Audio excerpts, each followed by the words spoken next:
आपको खुद क्यों इनको क्रिएट करने की जरूरत है? आप कहते हैं कि ईश्वर ने सृष्टि की रचना की, तो फिर मैं आ जाऊंगा ईश्वर को किसने बनाया? ये गलत है। 2014 के बाद से 2024 आ गया है और बाबाओं की संख्या 2014 के बाद से दिन प्रतिदिन बढ़ती जा रही है। वो बात चाणक्य की है, ये तो ईश्वर के हाथ में है। मैं कह रहा हूँ चाणक्य भगवान नहीं है। भगवान मैंने कब बोला? कामाख्या देवी में बलि चढ़ती है, सही है गलत? क्या आप मुसलमानों को गले से लगाएंगे? हाँ, लेकिन दोस्तों ये बाबा है ना, कभी कभी अपने लाखों की कथा में बैठकर ऐसी बातें कर देते हैं ना कि जिसका कोई दूर दूर तक साइंस से संबंधी नहीं होता है, न ही कोई उसका तथ्य होता है। बस जनता के सामने ये जो मन में आया वो बक देते हैं और हमारी भोली भाली जनता, आज की महिलाएं ये मान लेते हैं कि हाँ ये बाबा कह रहे हैं तो ये 100% सही है, ऐसा करना भी चाहिए।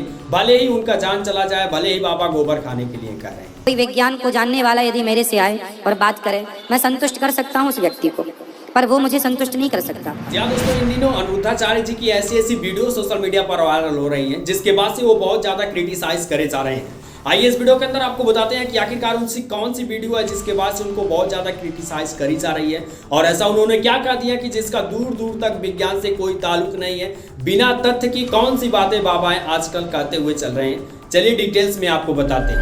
पिक्चर चालू करो बे। दोस्तों आप सभी लोग इनको जानते होंगे, अगर नहीं जानते हैं तो आप एक हिंदू नहीं है।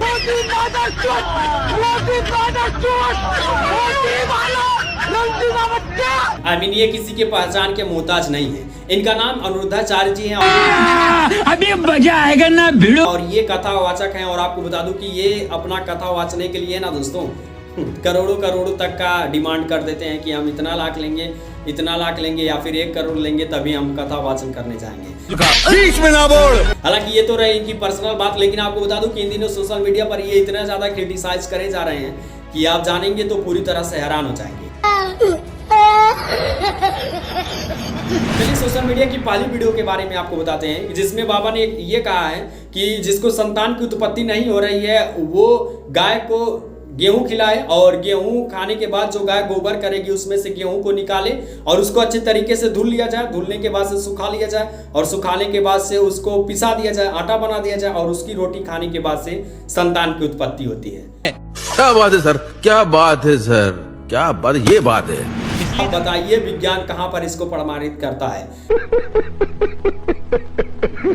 बाबा से जब पूछा गया कि बाबा आप विज्ञान को जानते हैं तो उन्होंने टाल मटोल करना स्टार्ट कर दिया और इसी पर इनसे बहस भी करी गई, पूरी तरह से बहस करी गई। आप ये कहकर मत डराइए कि रघुवंश पढ़ लिया तो आप ज्ञानी हो गए। आप उसको हमने पढ़ा है। आप बाबा सुन तो लीजिए, सुन तो लीजिए। मेरा सवाल ये है कि मिथ्या बातों को छोड़िए और कुछ तार्किक बात कीजिए, समाज को। तार्किक बात है, आप मानो ना मानो दीजिए बाबा। और आपने जिक्र किया कि जैसे धर्म ग्रंथों को आपने पढ़ा, कौन से धर्म ग्रंथ में ये लिखा है कि गाय का गोबर खाने से और गेहूं उसमें से निकाल के खाने से संतान की प्राप्ति होती है? गजब बेइज्जती। शुरू आप अनुमान लगा सकते हैं कि ये बाबा सही है या फिर विज्ञान सही है और किस हद तक इन बाबा की बात सही हो सकती है ये हम आप नहीं जानते हैं। यदि आप मेल हैं तो आप नहीं जानते, बल्कि फीमेल जान रही हैं कि किस हद तक बाबा सही हैं, क्योंकि आज का जो 2014 से दौर है बाबाओं के बढ़ने का ना, तो इनको बढ़ावा सबसे ज्यादा फीमेल्स ही दे रही हैं, क्योंकि 2014 से पहले 70 सालों में तो बाबा इतना अधिक दिख नहीं रहे थे। 2014 के बाद से तरह तरह के बाबा आने लगे हैं और बढ़ चढ़कर हिस्सा ले रहे हैं हमारे समाज में। तो दोस्तों इस वायरल खबरों के बारे में आपको बता, लेकिन एक इंपॉर्टेंट खबर जान लीजिए। इन बाबाओं को लेकर ना हमारी एक अपकमिंग वीडियो रिलीज होने वाली है जिसमें आपको पूरी ये चीज देखने को मिलेगी, कौन बाबा किस तरह से क्या कर रहे हैं और किस तरीके से ये बाबाएं लोगों के दिमाग से खेल रहे हैं और इन दिनों क्यों इतना ज्यादा पॉपुलर हो रहे हैं जो कि पहले नहीं होते थे।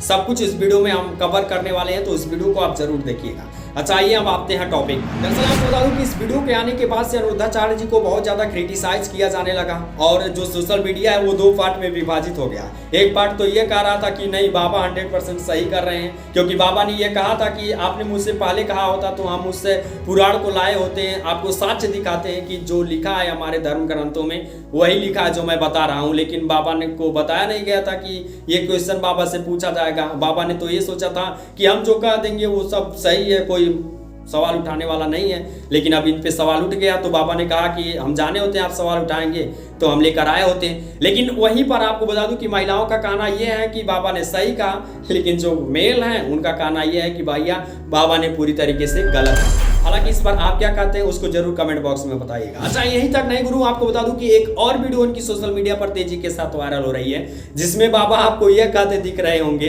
कि नीम करौली बाबा ने कटा हुआ सेब दिया था स्टीव जॉब को, जो कि आईफोन के फाउंडर हैं, उनको कटा हुआ सेब दिया था, तब जाकर उन्हीं ने उसी कटे हुए सेब को अपने आईफोन का लोगो बना दिया था। हालांकि ये दूर दूर तक इसका ताल्लुक नहीं है, क्योंकि आपको बता दूं कि स्टीव जॉब जो कि नीम करौली बाबा के धाम आश्रम जाते थे, जो बहुत परेशान होते थे, तो वो जरूर जाते थे। ये जो बात कही जा रही है अनुरुद्धाचार्य जी के द्वारा कि नीम करौली बाबा ने उनको कटा हुआ एप्पल दिया था, ये सरासर गलत है। क्योंकि आपको बता दूं कि 1973 में नीम करौली बाबा जी का वृंदावन में देहावसान हो गया था, और 1974 में नीम करौली बाबा के आश्रम पर स्टीव जॉब गए थे। अब जब बाबा थे ही नहीं तो कटा हुआ एप्पल इनको कौन दे दिया? अनुरुद्धाचार्य जी महाराज ने बिना तथ्यों जाने भक्तों को एप्पल कंपनी की कहानी सुनाई। जब वो उदास होते थे, जब उनकी कंपनी घाटे में जाती थी, तो वो नीम करौली आश्रम जरूर आते थे। नहीं, मैं इस बात से इनकार नहीं कर रहा, मैं आपको एक तथ्य दिखाता हूँ। क्योंकि भाई तथ्य ये कहते हैं कि नीम करौली बाबा की 1973 में वृंदावन में मृत्यु हो गई थी। अच्छा। और स्टीव जॉब्स 1974 में नीम करौली के दरबार गए थे। तो जब नीम करौली बाबा जिंदा ही नहीं थे अनुरुद्धाचार्य जी, तो उन्होंने मुलाकात कब कर ली और अपना खाया हुआ एप्पल या सेब कब उनको दे दिया? अब यहाँ पर बाबा तो पूरी तरीके से फंस गए, और बिना तथ्य की बात करने पर ये सन्नाटा चाली है, और इन्होंने वहाँ पर भी अपनी बात कही। उन्होंने कहा कि नहीं ये सही है, आप जाकर तथ्य को चेक करिए। मतलब बात होती है, हम जो बोले वो सही है, आप जो बोले आप वो गलत है, भले ही आप तथ्य को दिखाएं।